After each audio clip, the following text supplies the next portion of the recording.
राजस्थान के पंचायत और निकाय चुनाव में अगर दो चेहरे एक साथ दिखाई देने लगे, हनुमान बेनीवाल और असदुद्दीन ओवैसी, तो सवाल सिर्फ इतना नहीं है कि दोनों मिले क्यों।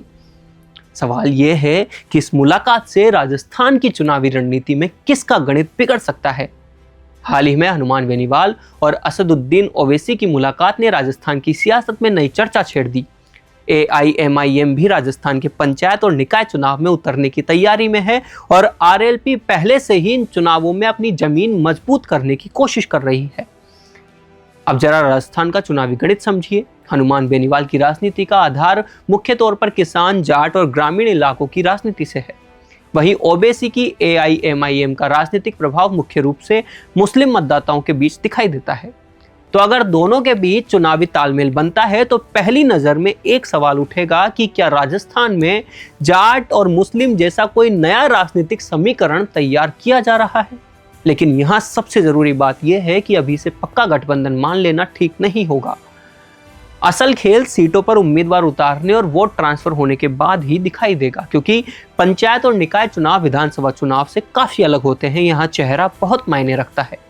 गांव का सरपंच कौन बनेगा, वार्ड में पार्षद कौन बनेगा, जिला परिषद में किसका उम्मीदवार मजबूत है।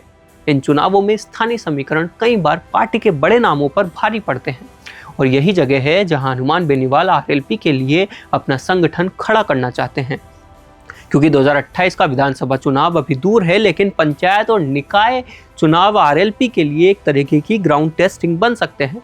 कौन सा नेता अपने गाँव में मजबूत है, किसके पास कितने वोट है, कौन युवा और किसान वर्ग को जोड़ सकता है, कौन चुनाव जीतकर अगले विधानसभा चुनाव में RLP की टीम तैयार कर सकता है।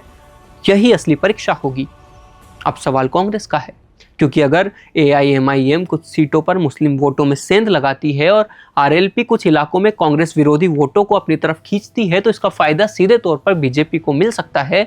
लेकिन तस्वीर इतनी भी सीधी नहीं है, क्योंकि अगर RLP खुद मजबूत होती है और कांग्रेस के साथ साथ बीजेपी के वोट भी काटती है तो कहानी पूरी तरह से अलग हो जाएगी। यानी बेनीवाल ओवैसी का समीकरण किसे नुकसान देगा, इसका जवाब उम्मीदवारों, सीटों और स्थानीय वोट ट्रांसफर पर निर्भर करेगा।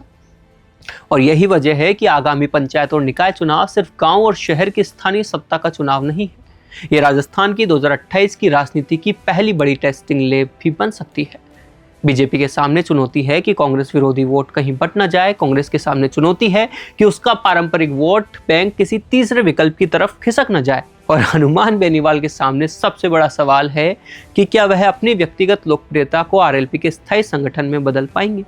ओवैसी के सामने सवाल है कि क्या AIMIM राजस्थान में सिर्फ चुनाव लड़ने वाली पार्टी बनेगी या वास्तव में स्थानीय स्तर पर सीट जीतने की ताकत पैदा कर पाएगी। और सबसे बड़ा सवाल जनता से कि क्या राजस्थान का मतदाता फिर बीजेपी बनाम कांग्रेस के पुराने मुकाबले में रहेगा या इस बार तीसरे विकल्पों को भी मौका देगा। क्योंकि अगर पंचायत और निकाय चुनाव में RLP और AIMIM ने कुछ इलाकों में उम्मीद से बेहतर प्रदर्शन कर दिया तो 2028 के विधानसभा चुनाव से पहले राजस्थान की राजनीति में सिर्फ दो पार्टियों का खेल नहीं रह जाएगा।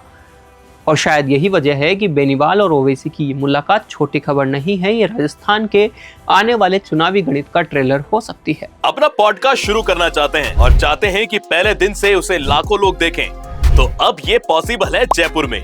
जयपुर का सबसे तेजी से बढ़ता हुआ digital news channel the fact India आपके पॉडकास्ट को वर्ल्ड क्लास बनाने के लिए जयपुर के बीचों बीच श्याम नगर में लाया है world class podcast setup, green screen setup. उसे शूट करने के लिए best state of the art facilities, editor से लेके लाखों फॉलोवर्स और करोड़ों वाली रील्स वाला यूट्यूब चैनल, और ये सब आपको एक ही जगह पर मिलने वाला है। तो पूरी जानकारी के लिए आज ही व्हाट्सएप कीजिए इस नंबर पर।